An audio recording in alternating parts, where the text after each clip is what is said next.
Okay. Um, this is my self-reflection for performance and video art for the semester of 2020, this fall semester of 2020. And well, um, this, like, I saw the description. There wasn't really a right or wrong way to do this, so I was gonna plan for it and have something to write about it, because I'll be completely honest, it's kind of hard to remember all the names of the artists and stuff, but I did remember a chunk of the visuals, and a lot of the stuff did stick with me. And the first thing I learned for sure is just the versatility and the wide range of like what video art can be, like from sucking water off a glass to walking on a straight line, um, to making music with in a different abstract way, using the instruments in a different way to create different sounds. That one really, that one really, I really like that one for some reason. The fact that the man, I believe that was from Fluxus, one of the first founders of Fluxus. I forgot his name. I believe that was the movement. If not, I'm really really sorry. But um, um, that man, uh, he was first of all, he wasn't even credited with being one of the first to start the movement. And to me, that was already like one of those things that's like, I don't know. Usually, the people that aren't really credited are the most inspiring. If that makes any sense, I don't know, because I don't know. It didn't seem like he wanted to even, or maybe he did. I don't know. Maybe I don't know if he made the effort to fight for credit or um. Okay, that sounds stupid. I'm gonna cut that off. Anyway, though, but basically, what I was trying to say is just the wide range of what video art can be, that really clicked with me, because I don't know, to me it was honestly, going into the class, I was expecting music videos, obviously, and that's why I picked that as my presentation. And actually, it wasn't really intentional. I didn't know who Director X was before this class, so it was really neat to have ran into that by accident, and just um, intuitively just picking the name because it sounded cool or something. But yeah, uh, going into the class, this is one of the classes I was most excited about this semester. Believe it or not, I'm actually a business major, and but no, this was one of the classes I was really excited about, because you know visuals and just imagery and video are just really cool to me. I don't know. It's something that, I don't know, to me, like, I go throughout my day, and I just see life as just a big video, I guess, or like just I don't know. I think about making scenes or stuff from different points of my life, or from points of other people's lives, and or I don't know. It's just the imagery is always in my head, and the just that thought of the process of turning life into a video. It's just always in my head for some reason. I don't know. I wish I could explain, but you know seeing all the different forms and ways that these artists were approaching video art was really interesting to me, because for one, it was a lot more different than I thought, obviously, like I said before. But I really enjoyed, I really just enjoyed how crazy it was. How, like, some of the things that like the man who was it, we didn't even watch the video, but I believe the name of it was Seedbed or something. I still haven't watched the video myself, because it just sounds very uncomfortable. But to me, I was just like, what? Like, that's just like, man, like, that's how far these people are really, like, that's how far beyond, like, the scale of, like, I guess what is considered to be a standard video art. Like they're trying to push past that, and I don't know. I don't know. To me, that's just crazy. Like you said, even you said it yourself, you didn't really know how to comprehend it. But um, no, I mean, I also like the films the most the two films actually, uh, and I believe it was not remember Vietnam, but the other one, San Solio, I believe that's how you say the name.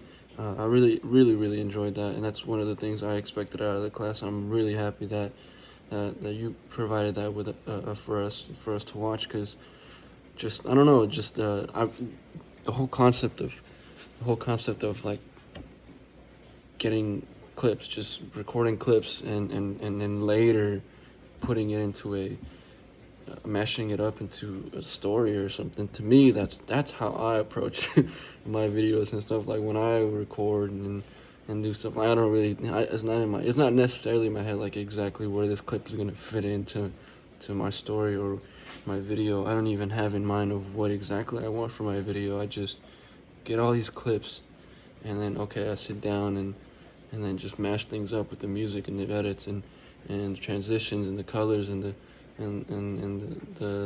I guess the vintage. I wouldn't really call it vintage because the camera that I use is from 2007 or 2000s. For the 2000s, my mom had it for a while, but it's not necessarily vintage, but it's I guess it's bound to be. But just I don't know, like to me that film was really cool, especially when it got to the part of where things got really abstract and he was starting to layer these films, and like how he started to. I took screenshots actually of the little I guess the what would you call it, the scenes where he just stopped and like focused on a certain imagery, like the like I believe it was in an Asian country or something, and he was showing like the woman's head decapitated, and it was like flying through the air on a TV or something, like, and then there was another clip. It was actually an actual clip, a video of like I forgot what it was, but it was very saturated, and I don't know exactly what it was. I remember the exact visual, but I couldn't really describe it but it was something normal. It was just like something that was going on in the community or something. But he turned it into something completely different, with the colors and stuff. To me, that was just so fascinating, and I really like that. I just love colors. I love saturation, and to me, like I'm really happy that I was able to witness someone who put it into a whole hour and a half film, like, and was able to incorporate it. And I really like that he didn't just use that throughout the whole film. He kind of like brought us in towards the end of the other half of the film, to me, and then that started catching my attention at the other half of the film when he started showing all that. But no, I also learned about the process of video art and how crazy you can get with it. Like I previously said, I've learned how there's really no boundaries, and anything you can really do anything, and it's really up to your own interpretation, and the farther you go beyond with your ideas, and like the more layers you add, and the farther you get into your head, and obviously the more confusing and more abstract it'll seem to others, because I mean they're not gonna know exactly what you were thinking when you were making the videos. But also it can be very straightforward, which is also really cool, and you can display a message and give something conceptual and or something like with impactful message. And I think that's also really cool, just the versatility of video art. And also wanted to touch on the fact that people don't consider music videos as video art. That to me was really crazy, because that's one of the first things that I considered video art, was seeing music videos, and that's what introduced me to video art. It was music videos. And yeah, you could say it's a form of marketing the video, but it's not necessary to have the the videos, you know, and it's to me personally, if anything, if it's, you know, executed correctly and done in a manner that's not necessarily just for profit and just fishing for views, like doing anything to just get views. If it's not that, then it can be very impactful and it can be very um, influential on people like me or just anybody. And obviously, it's that's already taken course. I feel like you said with the TikTok videos. I never even thought about that either. How you know, people who are on TikTok and like Instagram and doing all these like little clips of like them expressing themselves. That's really what it is.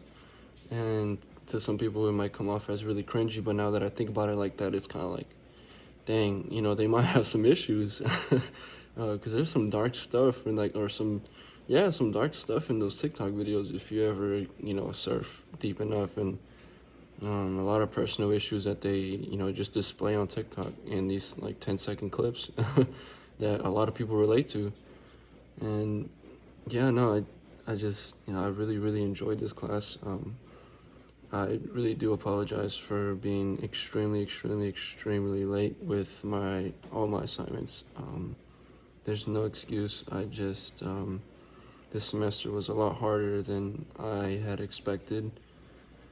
You know, I was going into this semester really excited, especially like I said for this class, and I'm just happy that I was able to provide at least a video, and I'm really happy that I was able to that you gave us an assignment to just let us do our thing. And I could really appreciate that. So, thank you very much. But other than that, I there's just so much I've learned from the video from this class that I feel like I can't really put into words, and it's all just visual for me, and it's just all of it just stuck in my head. As far as um, the imageries and the visuals and just the way they format the videos, the way they construct these videos and the cuts and the edits, and I absorbed all of it, and I hope you can see that in my second assignment. But I really do appreciate the leniency and just the how interactive this class has been. Something that I honestly, one of the things I've been looking forward to for a little bit, to really display my um, display my video my video art potential, I guess. But yeah, thank you.